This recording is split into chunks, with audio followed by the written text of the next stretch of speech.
تو پہلے جو دماغ میں دنیا کی محبت کا گند بھرا ہوا ہے، جس کی وجہ سے ڈپریشن، اسٹریس، ٹینشن، اس گند کو، اس ڈبے کو کیا کرنا ہے؟ خالی کرنا ہے. پھر جس چیز کی ٹینشن لینی ہے، جس کا فائدہ ہے ٹینشن لینے کا، وہ والی ٹینشن آپ میں ڈالنی ہے، انجیکٹ کرنی ہے. ایسا نہ ہو کہ آدھا بیان سن کے آپ لوگ چلے جائیں، دنیا کی ٹینشن نکل جائے اور وہ والی ٹینشن جو میں ڈالنا چاہ رہا ہوں وہ آئی نہیں. تو بالکل ٹینشن فری ہونے کا بھی نقصان ہے. ہمارے ایک استاذ گئے تبلیغ میں 1 سال کے لیے، بڑے موٹے ہو کے آ گئے، وہ بڑے مزاحیہ تھے. تھوڑا سا پیچھے ہو جائیں فریاد بھائی.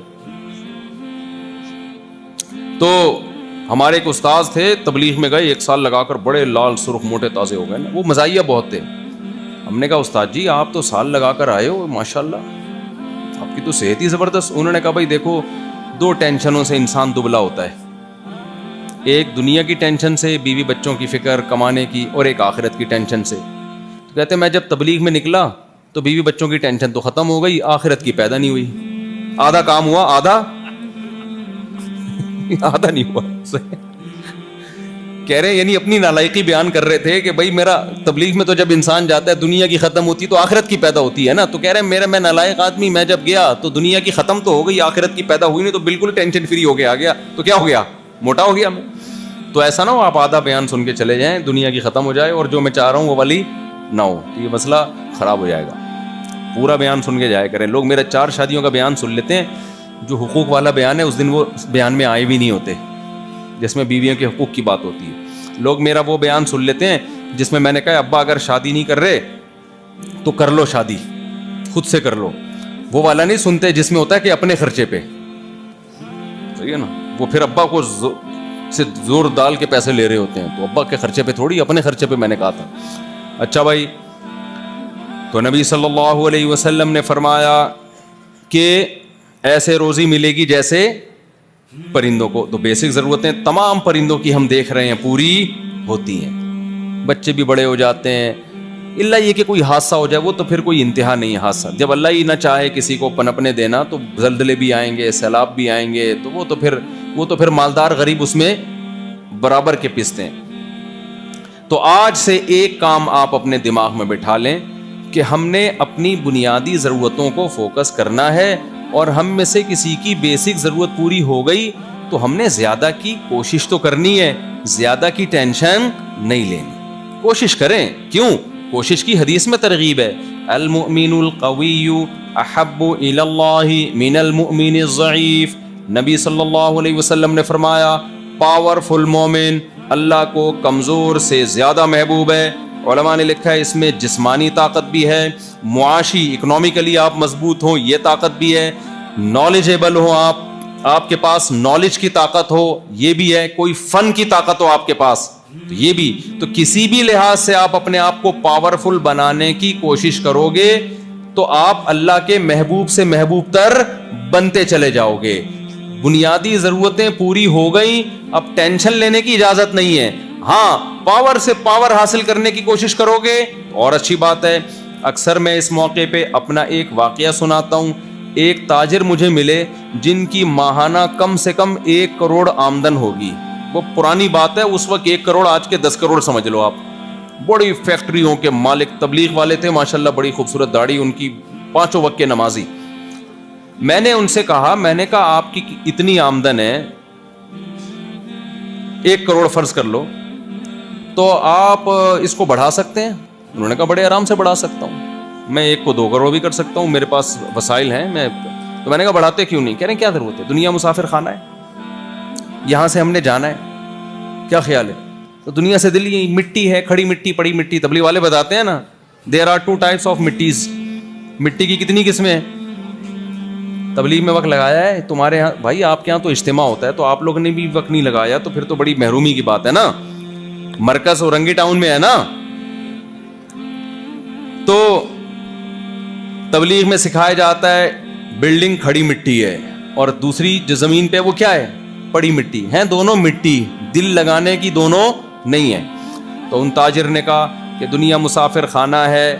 مفتی صاحب آپ لوگ کے بیان سے ہی سنا، علماء سے سنا، تو جب 1 کروڑ میں میرا اچھا گزارا ہو رہا ہے تو 2 کروڑ کی کمانے کی کیا ضرورت ہے؟ میں نے کہا مسافر خانہ ہونے کے لحاظ سے 1 کروڑ بھی بلا وجہ کما رہے ہو آپ. وہ پاگل آدمی ہے جو 1 کروڑ لے کے بس میں سوار ہوتا ہے. میں نے کہا مسافر خانے کے لحاظ سے تو ٹماٹر بیچو میرے بھائی آپ.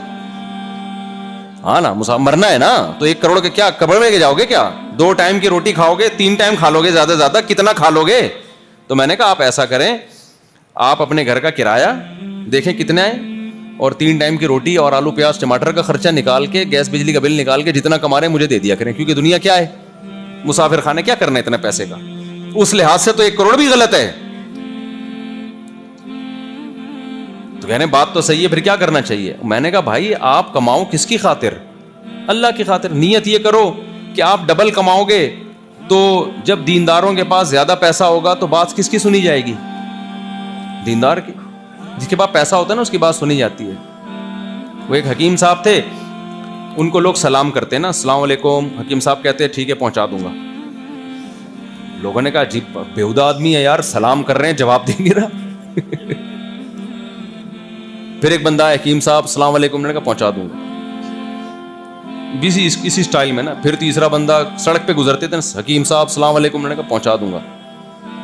ایک دن ایک آدمی نے پکڑ لیا, بھائی کدھر پہنچا دے گا, ہم سلام آپ کو کر رہے ہیں. اس نے کہا اصل میں جب غریب تھا کوئی سلام نہیں کرتا تھا مجھے, کوئی بندہ محلے میں سلام نہیں کرتا تھا.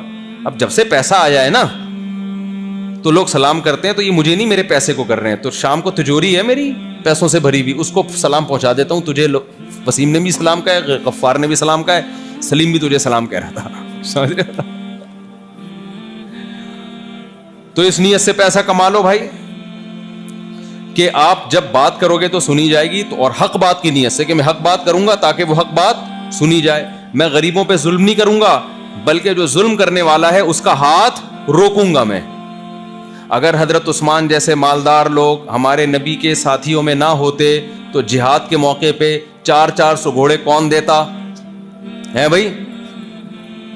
حضرت عثمان جب ضرورت پڑی, حضرت عثمان نے کنویں آج تک حضرت عثمان کے کنویں موجود ہیں مدینہ منورہ میں جو وقف کیے تھے اس دور میں. انہوں نے کتنا ثواب کما لیا بھائی, کتنا ثواب کما لیا کہ نہیں کما لیا؟ صدیوں سے لوگ پیتے آ رہے ہیں ان سے پانی. جب ضرورت پڑی حضرت مغیرہ ابن شعبہ نے اپنا مال نبی صلی اللہ علیہ وسلم کی خدمت میں لا کے دیا. تو میں یہ نہیں کہہ رہا کہ کمانا نہیں ہے, میں آپ سے صرف یہ کہہ رہا ہوں کہ ضرورت جتنی ہے وہ اللہ پوری کر رہا ہے, اب اس سے زیادہ کی ٹینشن نہیں لینی. تو پہلا کام جو آپ نے آج سے عمل کرنا ہے, ہر وقت زبان پہ شکر کا جملہ. جس کو 2 ٹائم کی روٹی مل رہی ہے رات کو چھپڑ میں سر چھپانے کی جگہ ہے, بے شک ابا کے تانے مل رہے ہوں, کیونکہ بے روزگار لڑکے میرے پاس آتے ہیں, خودکشیاں کر رہے ہیں, بے روزگار خودکشی کر رہے ہیں. ابھی کچھ دن پہلے خودکشی کا واقعہ میں نے بیان میں بھی بتایا. بے روزگار آتے ہیں, ابا تانے دیتا ہے, میں کیا کروں, کہاں جاؤں, مجھے خودکشی کی خیال آ رہے ہیں. میں نے کہا رات کو ابا گھر میں سونے دیتا ہے؟ کہہ رہے ہاں. میں نے کہا صبح 2 ٹائم کی روٹی مل جاتی ہے؟ کہتے ہیں ہاں. میں نے کہا کمانے کے بعد بھی یہی ہوگا؟ کیا خیال ہے؟ اب بھی یہی ہو رہا ہے. تو بیسک ضرورت تجھے پوری ہو رہی ہے کسی بھی طرح, دوسرے کے خرچے پہ ہو رہی ہو, بے شک بھلے دوسرے کے خرچے پہ ہو تو رہی ہے نا.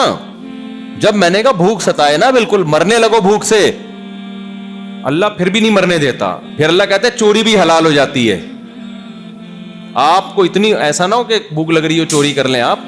چوری بھوک ناقابل برداشت ہو جائے نا, علماء نے مسئلہ لکھا ہے, ناقابل برداشت بھوک ہو جائے, مرنے لگو, بھوک برداشت سے باہر, تمام علماء کا اتفاق ہے کہ پھر, اور جیب میں پیسے نہیں ہیں تو بغیر پیسوں کے روٹی اٹھا کے کھا سکتا ہے, اس نیت سے کہ جب پیسے ہوئے تو دے دوں گا, ہو جائے تو دے دے, نہیں تو وہ اللہ کی طرف سے گریوی ہو گئی.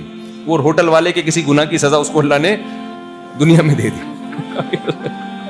سمجھ رہے ہو, وہ بھی کون سا نیک ہے, اس نے بھی تو ظلم کیا ہوگا نا, کبھی کسی پیسہ, تو اللہ تعالیٰ ایسے بھوکوں کو بھیج دیتا ہے, کھا لیتے ہیں. تو ایسی مجبوری میں تو چوری بھی حلال ہو جاتی ہے بھائی. سمجھتے ہو کہ نہیں سمجھتے ہو؟ تو پہلا کام آپ نے کیا کرنا ہے, بیسک ضرورتیں پوری ہو رہی ہیں تو ٹینشن نہیں لینی. یہ کام بھی ہو گیا نا. اور اللہ کو ایسے لوگ بہت پسند ہیں, یہ بہت بڑی عبادت ہے.